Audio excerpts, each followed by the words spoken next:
কাগজে কলমে শেষ হলেও বাস্তবে অসম্পূর্ণ জলকদর খালের বেড়িবাঁধ নিয়ে অভিযোগ। বিস্তারিত দেখুন সাজ্জাদুল ইসলামের পাঠানো তথ্য ও প্রতিবেদন। চট্টগ্রাম বাঁশখালী উপজেলার গন্ডমারা এলাকায় জলকদর খালের দুই পাশে বেড়িবাঁধ নির্মাণ কাজ সম্পূর্ণ না করার অভিযোগ উঠেছে সংশ্লিষ্ট কর্তৃপক্ষের বিরুদ্ধে। এতে স্থানীয় বাসিন্দাদের মধ্যে চরম ক্ষোভ ও উদ্বেগ বিরাজ করছে। এলাকাবাসীর অভিযোগ, জলকদর খালের দুই পাশে বেড়িবাঁধ নির্মাণের জন্য সরকারি বরাদ্দ দেওয়া হয়েছে, তার কাজ এখনো পুরোপুরি শেষ হয়নি। জলকদর খালের যে বেড়িবাঁধ হয়েছে, এই বেড়িবাঁধের কাজ তারা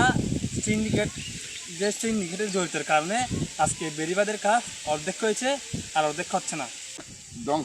দণ্ড করে নুনা মারে এজাঙ্গান মাঝে ন মারে তারা ঈদ দিয়ে বাঁধিয়ে সদর বদর করে গিয়ে বই কিনলে গিয়ে হইতে পারি লাফিয়ে যাই গিয়ে বই বা যারা তো দিয়ে মেইন জায়গায় বাঁধা পারি ন মারে নিয়ে দ্বারা আর বেগুন নুনা মারবে দাম সব নষ্ট হয়ে যাবে আর তো এক বছর বাড়ি বন্ধ দেরি মানে বেড়িবাঁধ টেন্ডার হচ্ছে টিয়া হচ্ছে এখন না বিস্তারিত না যেমন বেড়িবাঁধ হারান্দার আসছি মানে হারান্দার অনেক স্থানে বাঁধের কাজ অর্ধসমাপ্ত অবস্থায় পড়ে আছে, আবার কোথাও কোথাও কাজের মান নিয়ে প্রশ্ন উঠেছে। স্থানীয় বাসিন্দারা জানান, বর্ষা মৌসুম এলেই খালের পানি উপজে আশেপাশের বসত বাড়ি ও কৃষি জমি প্লাবিত হয়। বেড়িবাঁধের কাজ দ্রুত শেষ না হলে চলতি বছরেও তাদের একই দুর্ভোগ পড়তে হবে। তারা বলেন, কাগজে কলমে কাজ শেষ দেখালেও বাস্তবে কাজ এখনো অসম্পূর্ণ।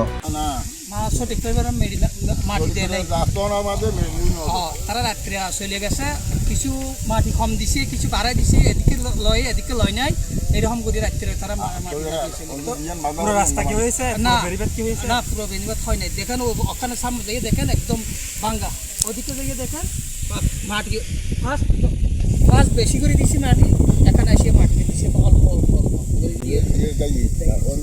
একজন ভুক্তভোগী বাসিন্দা বলেন, আমরা বারবার সংশ্লিষ্ট দপ্তরে অভিযোগ জানিয়েছি, কিন্তু এখনো পর্যন্ত কার্যকর কোনো পদক্ষেপ দেখা যায়নি। এলাকাবাসীর এই বিষয়ে সংশ্লিষ্ট ঠিকাদারের সঙ্গে যোগাযোগের চেষ্টা করা হলেও পাওয়া যায়নি কাকে।